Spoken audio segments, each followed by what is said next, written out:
2021년 10월 21일 이정훈입니다. 화천대유 사건 37번째. 오늘은 정치적인 예측을 좀 해보겠습니다. 검경, 누군가의 극단적인 행동 가능성에 대비해라. 저희 주문입니다. 민주당, 분당 가능성과 새로운 대선 후보 추대를 검토하라. 저희 당부입니다. 유동규 씨가 2대의 휴대전화를 갖고 있었다고 합니다. 검찰의 압수수색이 있기 직전에 새로 구입한 아이폰 휴대전화로 누군가와 2시간여 통화했답니다. 그리고 검찰이 들이닥치니까 오피스텔에 머물고 있었죠. 그 밖으로 집어 던졌습니다. 그는 도대체 누구와 2시간 가까이 통화했던 것일까요? 어제 10월 20일 국토교통위 국감에 이재명 씨가 또 참석을 했습니다. 여기에서 이재명 씨는 지난해 12월 말에 유동규 씨가 경기관광공사 사장을 그만뒀죠. 그 이후로는 유동규 씨와 연락한 적이 없다고 하면서도 아마 압수수색 당시에 유동규 씨 이야기죠. 자살한다고 약을 먹었다고 해요. 자살한다고 약을 먹었다고 해요. 그래서 침대에 드러누워 있었다고 들었다.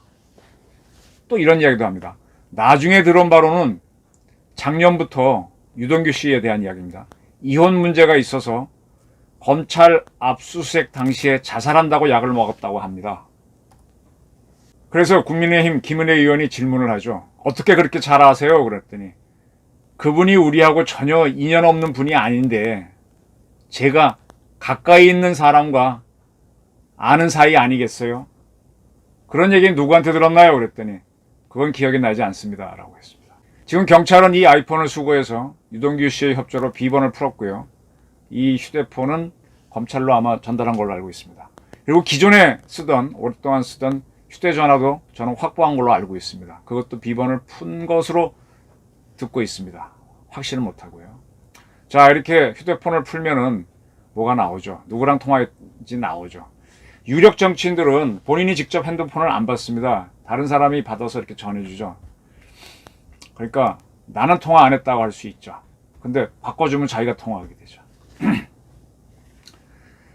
이제 휴대전화를 풀게 되면 뭐가 나올 수 있으니까 이재명 씨는 유동규가 자신과 가까웠던 이와 통화한 것을 간접 인정하지 않았겠나. 저는 그렇게 봅니다.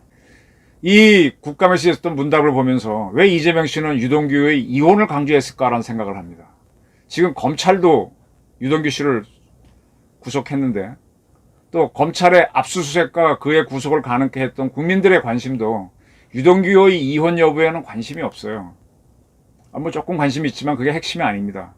모든 관심은 화천대유로부터 그가 왜 돈을 받았고 대장동 게이트에 어떻게 개입했고 대장동 개발을 어떻게 만들었는지 그게 궁금한 겁니다. 같은 인물에 대한 궁금증인데 이재명 씨는 이혼에 더 관심이 있는 걸로 표현했거든요. 그리고 자살이란 단어를 썼습니다. 자살이란 단어를 쓴 게 좀 상당히 좀 주목이 갑니다. 지금 이재명 씨는 상당한 스트레스를 받고 있는 걸로 보입니다. 첫 번째 국감에 나왔을 때에 비해서 두 번째 국감 나왔을 때는 좀 웃음기도 없어지고 그런 모습이 보입니다. 아마 유동규 씨의 일거수일투족이 전달돼 오면 그가 어떻게 행동하는지는 이재명 씨한테 큰 울림이 될 것으로 저는 봅니다. 저도 뭐 오대양 사건, 신창원 사건, 아가동산 사건, 수탄 사건 취재하면서 취재의 촉이라는 게 있죠. 그런 촉이 지금 가동되고 있는 겁니다. 저는 많은 사람들이 미래, 안일밀자 올래자, 미래는 오지 않은 거니까 모른다라고 얘기하는데 저는 반대입니다. 미래는 다 알 수 있습니다. 왜? 미래는 이미 제 옆에 와 있어요. 저와 같은 구체적인 모습이 아니라서 그렇지 이미 와 있습니다. 왜? 지금 내가 하는 대로 미래가 만들어지거든요.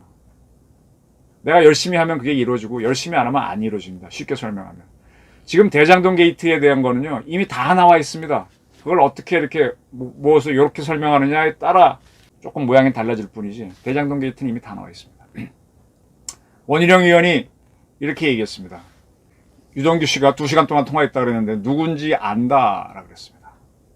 그리고 추가 설명하기를 이재명 씨 복심이면서도 유동규까지도 잘 알고 달랠 수 있는 사람이다 라고까지만 하고 더 이상 얘기하지 않았습니다. 자, 이 2시간 동안 통화한 거는 이미 기정사실이 됐고 누가 통화했는지 그 핸드폰 번호 다 안다는 얘기잖아요. 누구 명이고. 근데 그걸 누구한테 바꿔줘서 통화했는지는 아직 얘기 서로 안 하고 있는 거죠. 다 안다는 얘기입니다. 미래는 이미 와 있고 미래는 이미 결정돼 있습니다. 서울신문이 상당히 흥미로운 기사 2건을 올렸습니다. 오늘 신문인데 이 서울중앙지검에서 대장동 사건 수사팀이 있죠. 여기에서 확보한 녹음 파일에는 김만배와 유동규가 주요 정치인들에게 법조인들에게 50억 원씩 제공하는 방안을 논의한 내용이 담겨 있습니다. 김만배가 6명에게 각각 50억 원씩 총 300억 원이다. 정영학에게도 이미 말했다. 그리고 이제 특정 사람 이름을 얘기하는데 이 사람은 바로 박영수 변호사의 딸이죠. 화천대유의 직원으로 있었던. 그 딸 이름을 거론하면서 그 딸의 아버지는 박영수 씨는 화천대유의 고문이니까 직접 줄 수는 없다는 얘기죠.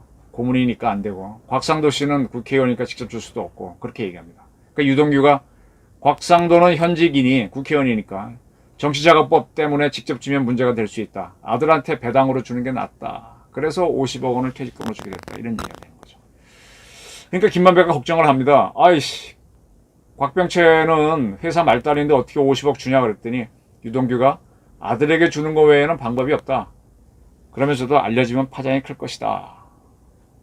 이렇게 녹음한 게 검찰이 갖고 있습니다. 이 녹음 파일을 제시하자 유동규는 김만배가 왜 돈을 주려는지는 이유는 전혀 모르겠고 곽상도 아들에게도 문제가 될 수 있으니 돈을 주면 안 된다고 자신은 말한 것이다. 또 50억 크로브로 표시된 사람 중 일부는 억울할 거다. 그냥 언급된 사람도 있다. 이렇게 이야기를 했답니다. 대장동 개발이 잘못됐다는 거는요. 이 사업을 추진한 본인들이 가장 잘 알고 있습니다. 남욱 씨는 미국으로 거처를 옮겨놨었고 유동규는 작년 말에 영 느낌이 안 좋으니까 경기광공사 사장을 그만뒀잖아요. 그리고 자기 몫을 챙기려고 나섰던 거아닙니까. 지난해부터 사실은 대장동 게이트는 저도 이 분야는 전문이 아니라서 몰랐는데 부글부글 하고 있었습니다. 단편적인 보도가 이미 있었더라고요. 그러다가 박정명 기자가 딱 묶어서 쓰기 시작한 거죠. 그렇다면 뭔가 문제가 있으면 자중을 해야 되는데 그걸 무시하고 대통령을 향해 마이웨이를 한 이재명 씨가 오히려 저는 단순했다고 봅니다. 그렇게 된 거는 그를 옹립하는 세력이 있었고 그 세력을 믿고 한 것이죠. 믿을 사람을 믿어야죠. 그 세력이 어떤지는 제가 한번 이야기한 적이 있습니다. 상당히 대한민국을 위해서는 불온한 세력들입니다. 자, 서울신문이 또 하나 보도한 거에 따르면 이들은 이익 배분에서 문제가 생겼다고 합니다. 김만배는 2019년 측근들과 사업 전반에 대해 검찰 수사 등 추후 발생할 수 있는 문제점에 대해 회의를 열었습니다. 그리고 그때부터 정영학 씨가 이러한 대화들을 녹음하기 시작했다고 합니다. 이 회의에서 의제는 대장동 사업이 게이트로 커질 수 있다. 게이트에 대비해 미리 대비해야 한다라는 의견이 나왔습니다. 자기들 스스로가 대장동 게이트라는 말을 썼습니다. 그렇게 얘기 나오니까 김만배가 유동규는 부패한 공무원이야 이럽니다. 그런 의견들을 밝힙니다. 유동규 때문에 터질 수 있다. 뭐 그런 전망이겠죠. 그리고 남욱에 대한 비판도 나옵니다. 화천대유 안에서 있었던 거니까. 그리고 자기들끼리 우리 일이 잘못돼 감옥을 간다면 유동규가 1번, 남욱이 2번이다. 이런 얘기를 했답니다. 서울신문이 취재를 했습니다. 그런데 검찰에 가장 먼저 구속된 현재는 남욱 혼자 구속돼 있는 유동규가 김만배를 비난하죠. 그는 진실이 없는 사람이다. 나를 활용하는, 나를 떠넘기려는 말을 하고 다녀 연락을 끊었었다. 이미 갈등이 있어서 서로 대화도 안 했다는 거죠. 누구도 믿을 사람이 없다. 이렇게 얘기했답니다. 지금 유동규는 말할 것도 없고 이재명 씨도 상당히 코너에 몰려 있습니다. 우선 이재명 씨의 모순을 하나만 제가 어제도 말씀드렸던 건데 간단히 설명드리면 지금 이재명 씨는 화천대유나 천화동인에서 거둔 민간 수익, 그 초과 이익을 환수하는 게 안 된다라고 주장을 했잖아요. 고정이익을 확보하는 게 중요했다고 주장하지 않습니다.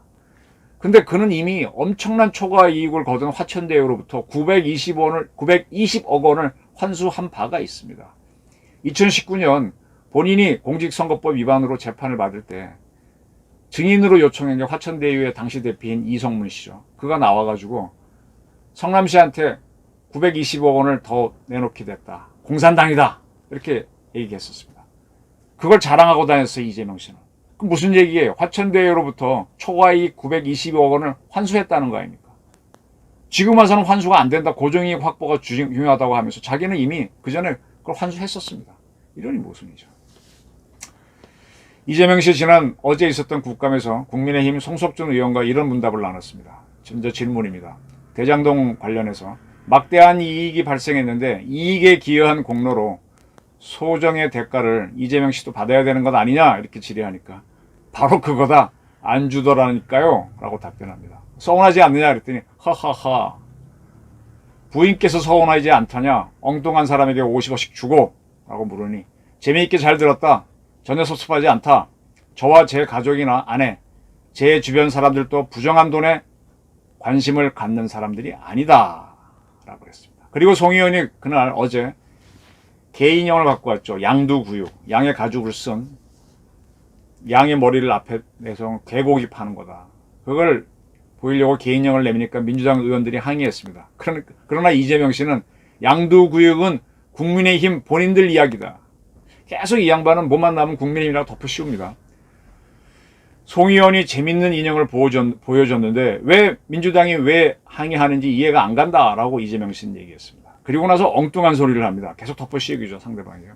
천공스님처럼 부동산 경기가 3년 후 오를 거니까 예측해서 하고 싶은데 하면서 이제 윤석열한테 화살을 돌립니다. 제가 그 정도 됐으면 대한민국은 돈 다 벌었을 것이다. 뭐 이런 헛헛한 이상한 이야기나 합니다. 이런 화법은요, 자기 믿음이나 자신감이 붕괴됐을 때 나오는 그런 이야기죠. 민주정치는 현대의 민주정치의 모델은 물론 로마입니다. 근데 로마에 앞서서 부족 국가 단계에 있다라고 할까, 부족 연맹 단계에 있던 그리스에서 도시국가에서 민주정을 했었죠. 아주 소규모 민주정. 거기에서 도편 추방제라는 걸 했습니다. 굉장히 이렇게 많은 사람이 논란을 일으킨 사람은 정치적으로 유명하고 능력이 있어도 도자기 편에다 투표를 해가지고 너무 이름이 많이 나면 그 사람은 쫓아내잖아요. 정치 못하게. 저는 그게 굉장히 어리석은 정치라고 봤는데 지금 보니까 좀 합리적인 것 같아요. 너무 시끄러운 사람, 문제가 많다고 느끼는 사람은 확률상 훌륭한 지도자가 되기 어렵습니다. 왜? 반대하는 세력이 많기 때문에 그가 하고자 하는 좋은 뜻도 잘 안 되거든요. 그래서 저는 이제 가끔 제가 뭐 무당 얘기도 하고 점 얘기도 하고 명당 얘기도 하는데 저는 명당과 흉지 차이는 별 차이가 없다고 봐요. 명당 기운을 감당하지 못하는 이가 그 자리에 가면요 못 견딥니다. 흉지가 됩니다. 흉지도요 기운이 좋은 사람이 가고 바르게 산 사람이 가면 무탈하게 넘어갑니다. 저도 한때 그런 곳을 빠져나온 적이 있고요. 저는 첫 번째 국감에 나왔던 이재명 씨가 12번인가 크 하고 웃었던 부분이 있죠. 그걸 가벼이 보지 않습니다. 그런 웃음은 아무나 웃지 않습니다. 이재명 씨는 유동규가 극단적인 행동을 하려고 했다고 계속 이야기했습니다. 그런 이야기를 했을 때 이재명 씨도 그 단어에 꽂히는 바가 있어서 얘기했겠죠. 그렇다면 저는 이재명 씨도 주시해야 된다고 봅니다. 우리는 자기 모순이 극대화된 모순에 몰렸던 정치인들, 박원순, 제가 지금 제 유튜브에서 박원순 사건을 별도로 하나 묶어놓고 있죠. 지금 화천대유 사건도 묶어놓고 있지만 노회찬, 그 노무현 씨 다 코너에 몰렸을 때 극단적인 행동을 한 걸 알고 있습니다. 저보다 수사를 많이 한 게 경찰이나 검찰일 테니까 무슨 얘기인지 금방 알 겁니다. 그러면 신속히 움직이는 게 좋습니다. 제가 한 일주일 전쯤에 이재명은 구속되고 이낙연 씨는 민주당 경선에 참여했기 때문에 이재명 씨가 잘못될 경우에 민주당 대통령 후보가 되지 못한다. 이낙연은 회피가 되고 그러면서 민주당은 옛날 민정당이 했던 것처럼 6.29 선언 같은 걸 하면서 큰 정치 변혁을 할 수 있다는 예측을 한 적이 있습니다. 이제 민주당은 이재명이 포스트 이재명을 대비해야 됐다고 봅니다. 이재명을 후보로 내세운 민주당이 아니라 이재명 후보가 사라진 상황을 대비해야 될 거라고 봅니다. 새로운 사람을 후보로 뽑는 작업을 준비하거나 아니면 민주당은 그냥 이재명 껴안고 가든지 말든지 두고 새로운 당을 만들어서 탈당에 나오는 거죠. 새로운 당을 만들어서 대선에 응하는 걸 검토해야 될 겁니다. Think the unthinkable. 두 가지 검토를 하는 얘기입니다. 20대 대선은 그냥 가지 못합니다. 왜? 19대 대선 대통령을 이상하게 잡아놓잖아요. 그렇게 가는 게 아니죠. 그러면서 많은 게 모순이 됐고 그렇게 잡아놓는데 이 지난 촛불 시위 때 개입한 세력들이 누굽니까? 이북이 개입했죠. 중국이 개입했죠. 우리 벌거벗은 뻘건 자들이 다 개입했죠. 그 자들이 지금 어디에 모여 있습니까? 이번 대선은 그냥 가지 못합니다. Think the unthinkable. 제 제목 중에 하나가 그거였는데 민주당은 분당과 대선 새로운 후보 검토하고 검경은 극단적인 행동 가능성에 대비해라. Think the unthinkable. 오늘 저희 주장이었습니다. 경청해 주셔서 감사합니다.